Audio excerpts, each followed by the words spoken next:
7 Days of Sunny June, Book 2 by Blue Bastard, Chapter 3, Tuesday AM, Your Smile of Honey Gold. Groggily, Sunset regained consciousness as he felt the building pressure in her loins. It was strange that, for once, she was actually awake at any capacity at that early a time, and not because of having to help Twilight deal with the nightmares. This time, though, it seemed nature was calling for a porcelain cruise, so to comply with the call, she reluctantly stood up from bed. As far as putting her feet on the ground before trying to stand up on her hind legs. What? She gasped, her half-awake mind not comprehending how she was unable to balance on her legs.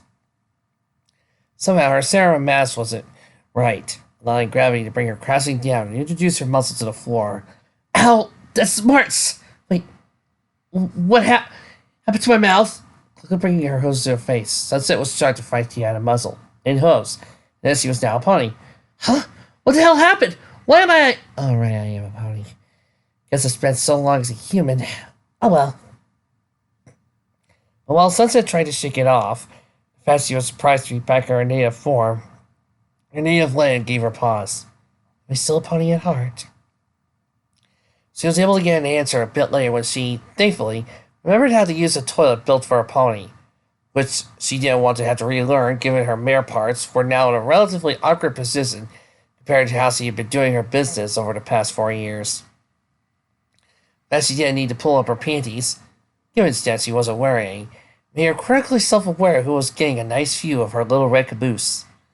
As she crawled back into bed, her hoof idly traced over the scar where Gilda had stabbed her, now hidden from sight under her furry coat. Apparently the scar she got as a human had translated over when in her human form. Nothing else, she thought, drifting back to sleep. This is proof that the human world and the pony world are connected somehow. She didn't get much sleep in the end. It was right when Celestia started to raise the sun, and Sunset bolted upright as if she was a clockwork toy. It was so natural to her that it was almost as if she never left Equestria. God damn it. I think I used to be such a morning person because my teacher controlled the freaking sun! Moaned Sunset. Knowing this time she didn't have the luxury of going back to bed. She needed to find Raspberry Barrel and observed her. Even though Celestia merely meant the best, no way was Sunset not listening to her like last time. Sunset's priority was protecting Twilight, and by extension Twilight. Guess I better wash up, the unicorn thought, getting on all 4 feet this time before heading to the bathroom. Mercifully, cleaning up wasn't any harder than it was as a human. It was more time-consuming since she was covered in fine, tiny hairs. Their tail had long enough hairs on it to account for a second head. As a counterpoint, being freely able to use her telekinesis to get all that soap over her really simplified things, she couldn't slip out of her magic grip. The same applied for tiling it off, as ever having to do things for hands of years. Magic felt like a spa attendant doing it for her. Of course, she also felt the need to shake like a dog for some reason, which in the privacy of the bathroom she high-facility did, indulging herself in what seemed to be a guilty pleasure. Good thing Spike had sit around to barge into the bathroom and see me naked again. She thought, being the size of a large dog compared to him would be bad enough, but to be acting like one, he never let me live it down. Her moment of bliss was interrupted, however, on the sound of a familiar pair of cries. Effortlessly looking for something to throw on, only to secretly remember herself, Sunset emerged from the bathroom in search of the cries. She soon found them in the form of 2 small foals crying their butts off in a crib. So, I'm guessing you two are pounding pumpkin cake? Rhetorically asked Sunset, chancing an impish smile. Back at the secure corner cafe she worked at, the twins were maybe 2-3 years old, still very much toddlers, and it amazed her at how the baby ponies, no more than a year old themselves, looked so much like the ones who had, early in Sunset's deployment at the cafe, thrown up all over her. In fact, it didn't surprise her in the least that neither child was the same kind of pony, Earth, as their parents. Pound had always reminded her of Pegasus with how fast he could move when glanced away for a second. Pumpkin, by the same line of way of thinking, always managed to get a hold of things well beyond her arm's length, as he had a unicorn's power of telekinesis. Then as the smell assaulted her nostrils, the older unicorn got a rude reminder of the other power inherent with babies of all species. Don't worry, I got this! Hollered Pinkie, racing into the room and sending Sunset into a wild spinning motion like a merry-go-round. When she recovered, she noted Pinkie expertly tending to the foals, like changing their diapers and disposing of the soiled ones. It looked like a well-practiced swing. Nice and clean again. The chickens gargled happily as a result Pinkie's TLC. Those two seemed really comfortable around you, Pinkie, Sunset observed, though she knew the human Pinkie doted on her cousins as well. Yeah, I'm really grateful for that, said Pinkie, laying out aside while putting the twins back in their prospective bed. You wouldn't believe how close these two were to me when I tried babysitting for them for the first time. By the time I got them settled down to sleep that night, the entire little floor looked at my party can and misfired. Sunset gave a wild smile. I have no idea what you're talking about. So I'm just going to assume your metaphor describes the state of the house as what you didn't want your aunt and uncle coming home to. Pinkie blinked. My aunt and uncle? Yeah. Aren't Mr. and Mrs. Cake your relatives? Pinkie blinked again, before she suddenly let out a chuckle. Oh, I understand now. Mr. and Mrs. Cake aren't my relatives. If anything, I'm a closer relative in the Apple family. No, I wouldn't mind hearing the cases full of relatives, as they're like a whole second family to me. Sure. A second family, nervously nodded Sunset. Pinkie's claim to have two families trickled a pang of emotions that Sunset didn't dare to show to the energetic ball of pink fluff. Jealousy, regret, anger, feelings that the unicorn had become all too familiar with over the last few years. While she was willing to say progress towards squashing those feelings had improved when she moved into that house in San Palamo, always something preventing Sunset from feeling like she truly belonged. You alright, Sunset? Piped up the party pony, concern on her face. The trouble's about something. What? Oh, no, it's nothing really. Pinkie didn't really buy the wide smile Sunset Simmer was now giving her, but both ponies became aware of the loud crash in the kitchen below. What was that? Asked Sunset. Don't know? Pinkie shrugged. Well, you better go check it out. Raspberry Barrel was hoping to enjoy at least a nice quiet morning for her position behind the inn's front desk. Most of the guests who stayed at Traveler's Retreat arrived to make reservations in the afternoon. Raspberry ought to spend her mornings sipping quietly on a cup of tea and listening to the swinging pencil of the lobby's grandfather clock. The quiet morning wasn't meant to last, as a dark yellow earth point with a cutie mark depicting a floor lamp crossed against a screwdriver approached her desk. Light fixer, Retreat's resident repair pony, and made it his mission of late to make sure all of his problems Raspberry's as well. I swear there's something wrong with that thing, exclaimed the repair pony. I know it was working just fine when I fixed it last week. Yes, Mr. Fixer. You made me watch you fix it last time, and Raspberry inhaled deeply to try and calm herself. It was hard having to deal with the Traveler's Retreat maintenance staff, given the predisposition to how she had come to be employed. Though she was also certain they held her, mostly ceremonial, tile against her for whatever reason. When it came to the notoriously unreliable toilet in room 27, Light Fixer became an order of magnitude more difficult to work with. Wait a sec. Wasn't room 27 the one you always stayed in before you got good with the bosses and moved to their guest room? Asked Fixer, narrowing his eyes at her direction as he often did. Pretty sure that damn dumping tank only went on the fridge after you left. I don't believe I pay you to insult the co-workers, Mr. Fixer. Suddenly came an older mayor. Or was I mistaken in that regard? The bickering employees both turned their gazes to the source of the voice, saw the familiar stern-faced pony descending into the lobby stairs toward them. The elderly pony had a pan-tailed coat and possessed a cutie mark depicting a green sweater. Her blue mane was going ring of eight. Dead up in a bun. No, Mrs. Casimir. And ran to the stallion. Tongue changing immediately. What's just that? Cuddled under the tree, faced the unruly repair pony with a glare over the top of her glasses. Well, your information, Raz was staying in room 20, not 27. Additionally, if you believe the toilet in that room is no longer serviceable, you need to either tell me or Ascot about it, and we'll see to getting it replaced. However, if it can be fixed, then it's just you do your job and stop wasting Raspberry's time. Of course, ma'am. I'll get around that. Fisher immediately departed to go to investigate the broken toilet. Must have been a relief for Raspberry. I don't get it. Why does he have such a problem with me? Idly asked the unicorn. before grunting at the knowing look cast upon her by Casimir. Seriously, they still believe I think I'm better than them because of my title? A ceremonial title, no less. Well, dear, you are a princess of sorts. And while we all know you mean the best, some points sadly need a little more time to adjust. It's probably still intimidating to them that some point your reputation so closely connected to their paymasters. After all, you are unique in many ways. Honestly, I'm not sure. Guess your brow frown. Miles, dear, don't you go into one of those depressive funks again. Now it's time you wallowed in self-pity about yourself, so self-you. This isn't about that, interrupted the unicorn abruptly. Seriously, what happened in my hometown last month was completely unintentional. Nothing bad turned out in the long term. It's behind me.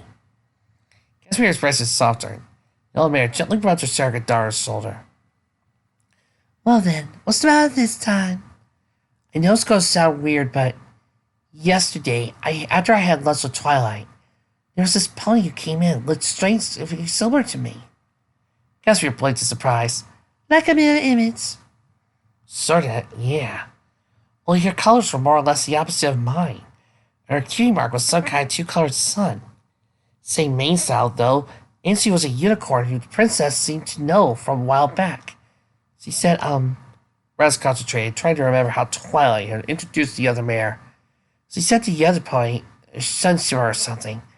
I've been impressed with her as Celestia's personal student. Predecessor? Yeah, I was surprised too. Evidently, Sun something had gone away a few years. They didn't know about King Sambar or the Crystal Empire. Casimir's brow furrowed again. Was something different like this time, and beyond the simple maternal concerns he held before. Raz, the older man began, was that other pony's name Sunset Simmer? Yes, that's it. How did you know? Oh dear. Evidently, there was something about this Shimmer mare Raspberry was missing. What? What's wrong? Sunset Simmer was Princess Celestia's former pupil, but from what I hear, she fell out of the princess's good graces years ago. There's a lot of rumor going around of what exactly happened between them. But most popular theory is he tried to overthrow Princess Celestia and was banished from Equestria. Twilight mentioned Sunset going somewhere far, far away. How long ago was that? I say anywhere between 4 or 5 years ago, certainly before Twilight Sparkle became prominent in that position. Well, Sunset, being in Equestria again and on good terms with her successor, doesn't add up. Casimir frowned. It's not that it's really back. Then slightly she's up to her old tricks.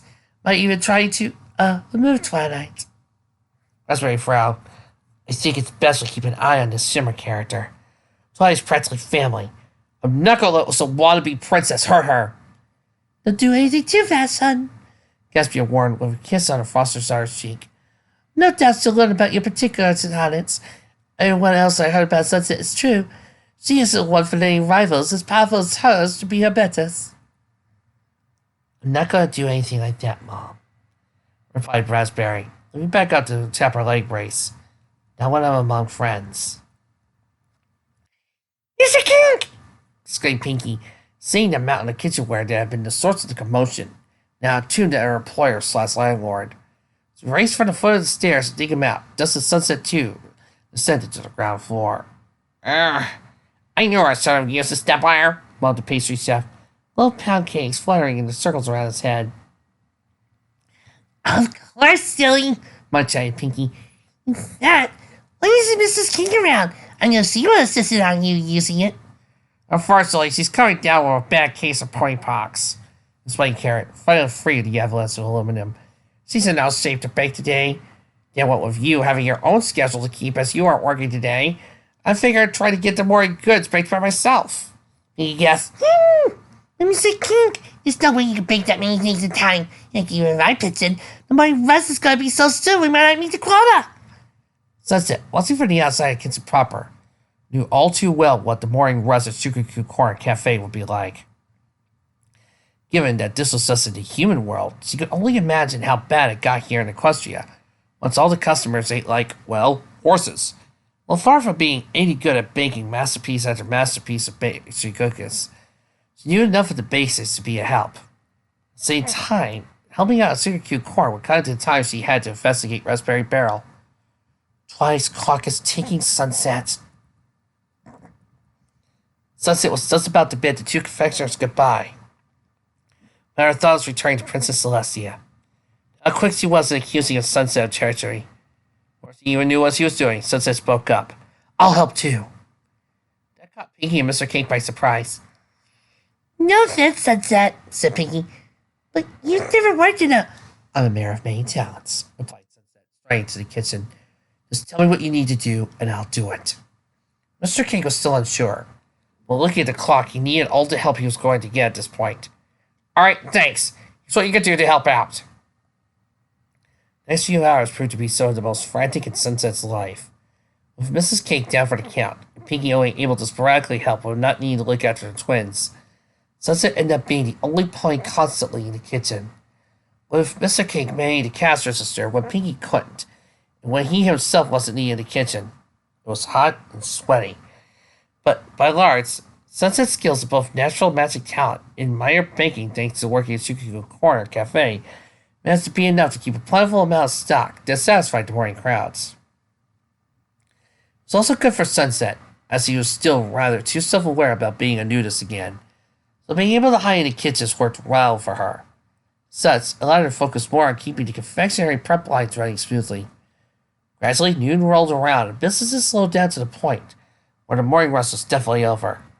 Phew! Sighed relieved Mr. Cake. Thanks a ton, Sunset. No way, Pinkie, I could have done that without your help. Fiercely nodded Pinkie. You're really good at thinking. Gee, thanks, guys, said Basil Shimmer. As he'd been to see Mir from years before, she would have been quite boastful about how her magic allowed to do such a menial job better than everyone else. But now, she was just happy to be of service. Especially since he chose to be a good Samaritan, as opposed to spending morning tracking down Raspberry Barrel. But what are we going to do for the rest of the day? Asked Pinkie. Mrs. Cake is still very ill. Mr. Cake sighed. I'll have to send for the doctor. My sugar plum seeds are a particularly bad case of the pony box. As you both know, the worse the case that is, the more sophisticated it is to that pony. Really? Now? Stammered Sunset. No worries, he might can't see the pony box again. She had battled it well before she was raptured with her egotism. But while she couldn't remember much of the event, she did remember being a very unpleasant experience. Furthermore, such a much worse possibility was that she might end up being a carrier, and upon returning to the human world, cause a pandemic that could kill countless humans.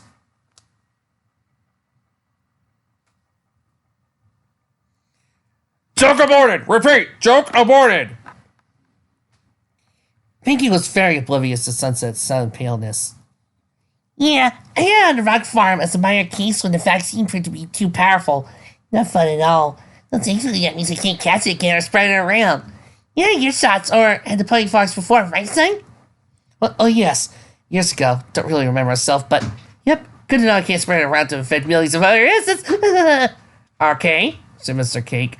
Slightly wary of Sunset's specific warning. Of course, since the missus is down for the count, once they're recuperating, I'll need to look after the twins, so Circuit Core will have to be closed for the rest of the day. Sunset nodded, though inside she was smiling wide.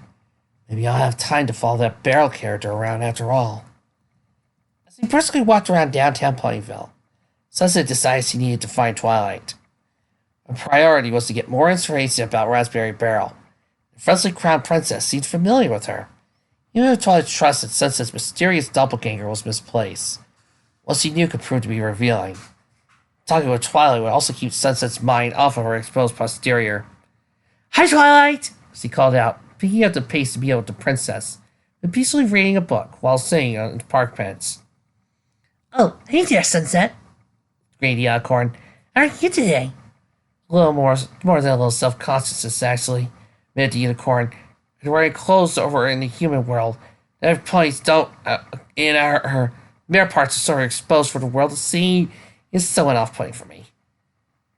Don't worry, our you-know-whats are hidden much more than you seem to remember. After all, considering how often ponies end up staring at each other's plots, all you see is a maze have promptly found in its place in front of Twilight's muzzle. Sparkle, I will strangle you if you finish that sentence, and all the consequences be damned! Snorted Sunset. Right now, desperately trying to resist, yanking that towel from that pony over there to cover myself. Oh, no, sorry. Twilight apologized, chuckling as he did. Moving on from that topic, though I am curious to know more about the human world. Yeah, I mean, this is a cartoon, so we're not going to see any naughty bits. Now, it just wasn't? Well, and it was realistic anatomy? Well, then, it would be rated R. So it is Vic. Sunset raised an eyebrow. What do you mean? You were there. Only for 3 days, silly. Twilight magically placed a bookmark on her novel, closing it before teleporting away. The two mares began a leisurely walk back into the race at Golden Oaks. Since I was so busy trying to figure out how to beat you at Homecoming Queen, I couldn't take the chance to study other aspects of human culture. For example, what's the importance of some point becoming Homecoming Queen anyway? Wait, really? You actually want to know that? Twilight nodded, causing Sunset to sigh heavily, before laughing softly. Just because he was there to gather information on Raspberry Barrel didn't mean Sunset couldn't indulge Twilight for a little while. Besides, considering the warlock was apparently good with the princess, it might start to butter up Twilight a bit before cutting to the chase. Popularity contest, that's all there is to it. Twilight was taking it back. You mean that Homecoming Queen doesn't have any duties of office like a true member of royal court? Believe me, I was the 3-time running elected person, admittedly more by ruling with fear than actually being popular. So I'm pretty saying getting named Homecoming Queen is nothing more than bragging rights. If anything, for straight power, I should have went for the student council, but then I would have been overseen by a teacher, so I settled for being the power behind the throne, so to speak. And Homecoming Queen was a good way to do that. And a magic crown, don't you remember? Laughed Twilight, sensing Sunset finding enough humor to laugh aside. Oh, that reminds me, remembered Sunny. Whatever happened with the actual Homecoming Queen tiara swapped out for the element of magic? Oh, that thing? I actually have it back at Golden Oaks. Even though it is cheap plastic, I kept it around as a reminder of the experience I had as a human. If Principal Celestia wants it back, then I'll give it back gladly. But personally, I'd like to keep it. Believe it or not, after what happened with the real element of magic, I think a spare eyes look-alike actually saved me a lot of work. Really, what happened with the... As Sunset, before being interrupted by being bumped to another pony. Oh dear, I am sorry. Apologized the other pony with a voice that was vaguely familiar. I really should have been watching where I was going.